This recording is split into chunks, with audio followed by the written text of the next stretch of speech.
most dangerous hitters in the nation at the moment right now. He Welcome has back to been the so Lindsey solid just this entire season with Nelson Stadium. 23 home runs, 56 RBIs. We're Such still a in the good leadoff for this Volunteers team. bottom of the first inning so far. So it's not like Again, we're live at the Lindsey Nelson Stadium in Knoxville, Tennessee, home of the Tennessee Volunteers. Player of the Year type campaign in a loaded conference once again. He's in a two-strike hole here. Zuger gets a foul ball. And the school colors for this one is orange and white. And that goes for Texas Longhorns. In effect, University of Tennessee and University of Texas at Austin has the same school colors.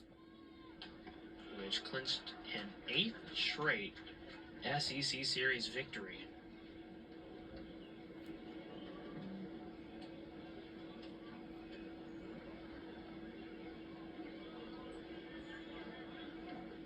One, two. It'll stay there.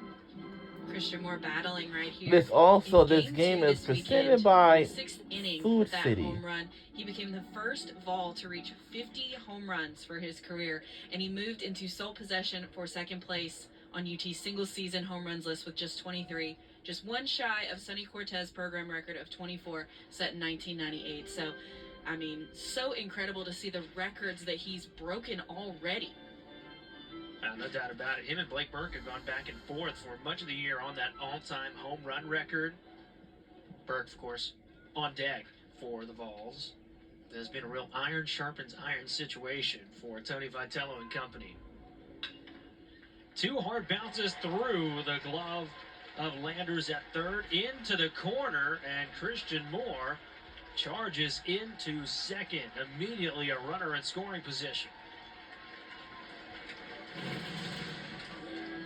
Wow. And that ball hit hard on the ground. Landers definitely thought it was going to take another hop, but it didn't.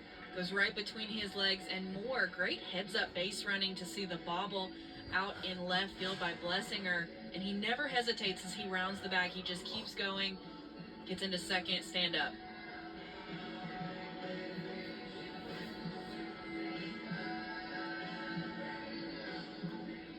So it does go down as an error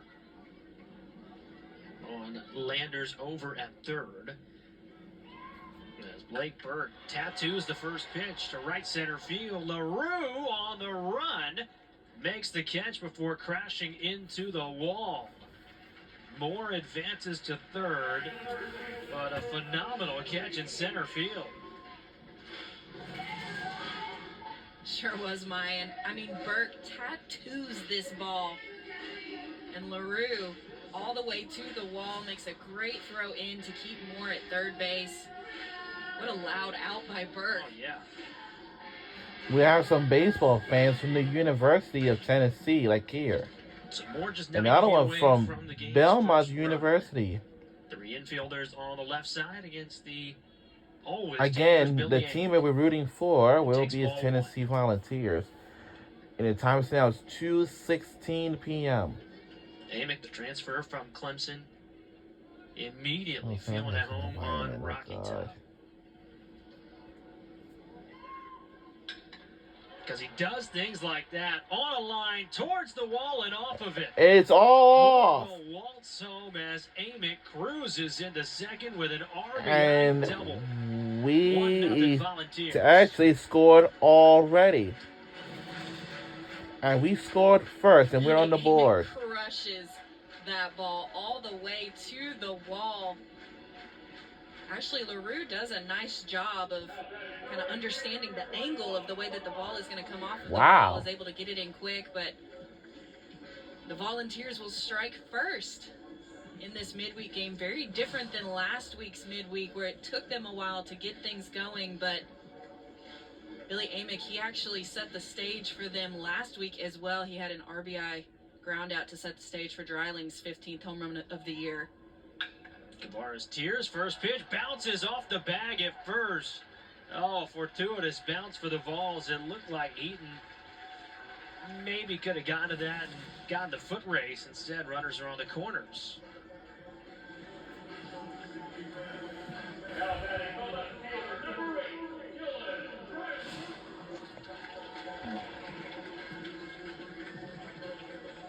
And this just again sets the stage for Dreiling. Runners on the corners. It was a big late 3-run homer last Tuesday against Queens by Dreiling that helped Tennessee come from behind for a 6-3 victory, which was their 40th win of the year. Dreiling takes upstairs 1-0. As Zuger continues to work and try to get a double play ball to get out of the first.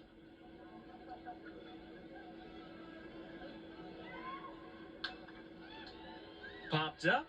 Barton behind the plate, dishes the mask, and watches it sail into row 1.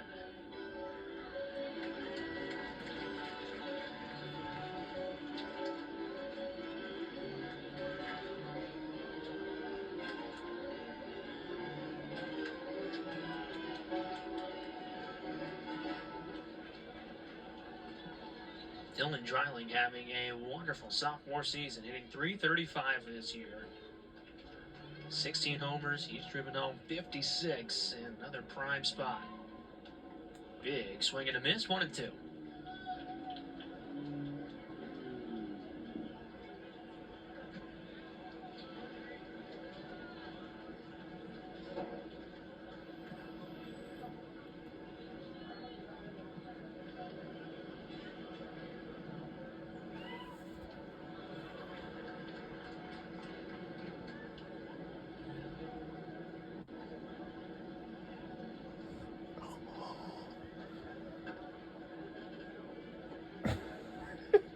Wow, that will be the crazy thing. 2-2 pitch.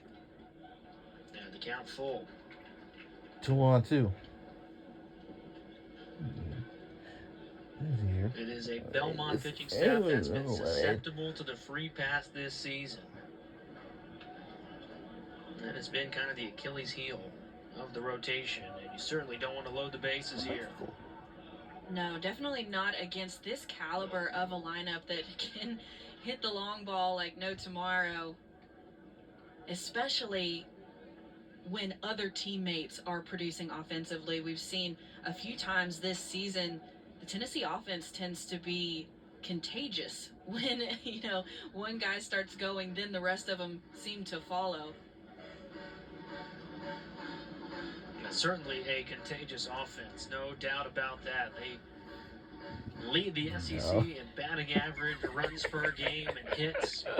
Third in the country in home runs. It is a team yeah, I am about to like. Hunter Hensley there waiting on deck. A little bit of a delay. Kavares Tears over at first. Getting a new oven mitt. It looks like. No, he's getting a new belt. Something wrong with the old one. All right. So we're now kind of having a delay right now because one of our baseball players is getting a new belt. I don't know what happened. I don't know what happened to the first old belt. We love the wardrobe malfunctions. Belt delay was not on my bingo card. Now we have a belt delay. I've never seen this like this ever before. Sometimes I think when you dive back to first or so tomorrow at 6, Georgia Bulldogs will face against Florida Gators. It's a rivalry game tomorrow. Yeah, I mean, he's still having issues. Yeah, it looked like it was a little big. It's like going to be it's going to be a rivalry game. Also adjust it. All these sports between Georgia and Florida always have rivalry games, such as football, basketball, softball, and more. Tears on the move, takes second on the walk. Was going to get there regardless on the nice jump. So the bases are loaded here.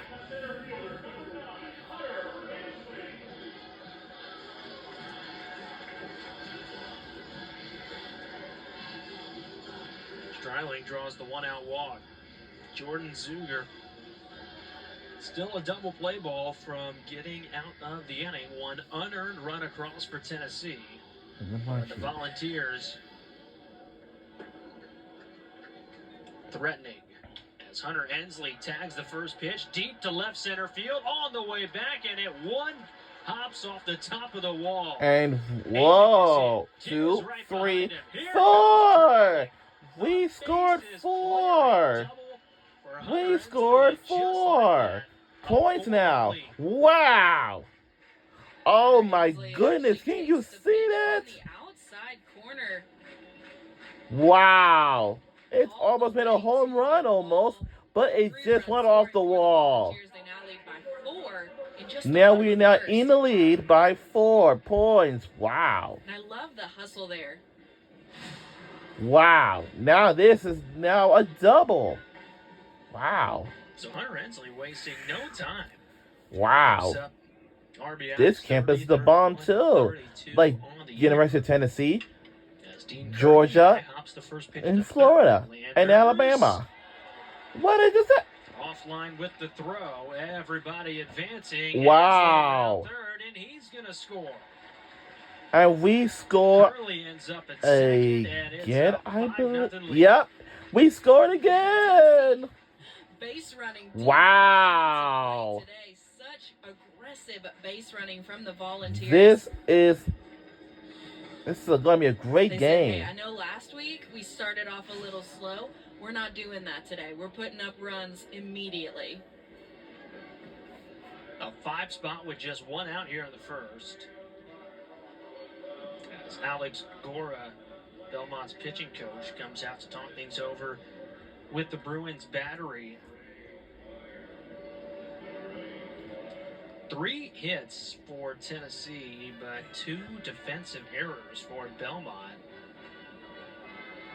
That quickly made it a 5-run lead. Both errors coming over at third, which is uncharacteristic. This is a Belmont team that leads the MVC in fielding percentage. A 979 clip coming into the game. Well, I've spoken about how the tensions are so much higher in these games, these in-state rivalries, and sometimes you get the best out of the teams. Sometimes the pressure gets to them, and you see a lot more errors, uncharacteristic. Ball 1 to Cannon Peebles, the switch hitting catcher. And the 8th batter of the half inning for Tennessee. Still just 1 out.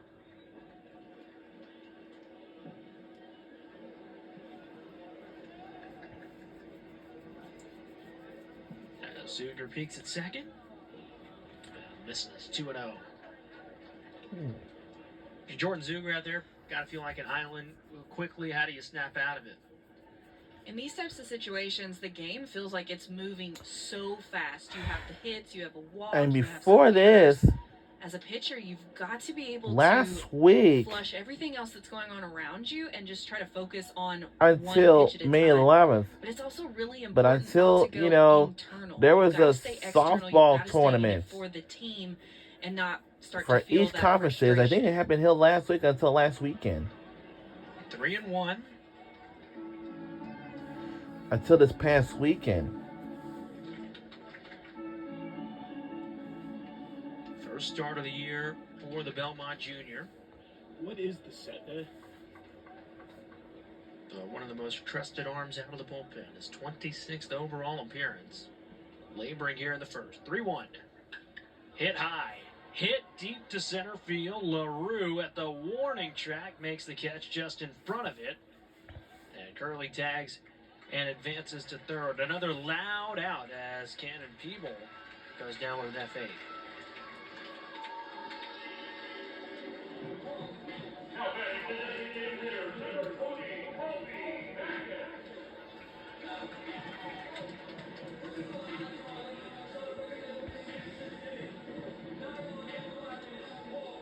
Wait, so if I'm scheduled for the weekend, but I'm not scheduled for the setup day, like, Colby Backus, so specific runner at people are third, called for the setup day? and 2 out here in the bottom of the first.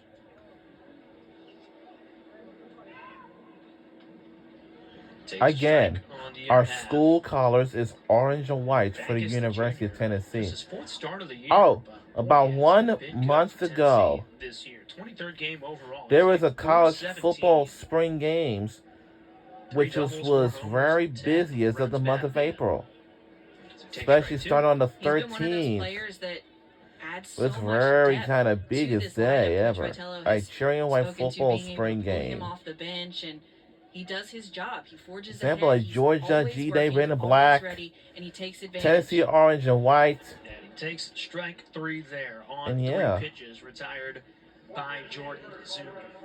So an inning in the books here in Knoxville, but the Tennessee offense sends 9 to the plate and are up Now we scoring ended the 5 first runs inning right on now. 3 hits while taking care of a couple of Belmont miscues. We move to the second, a 5-run lead. Second inning is next.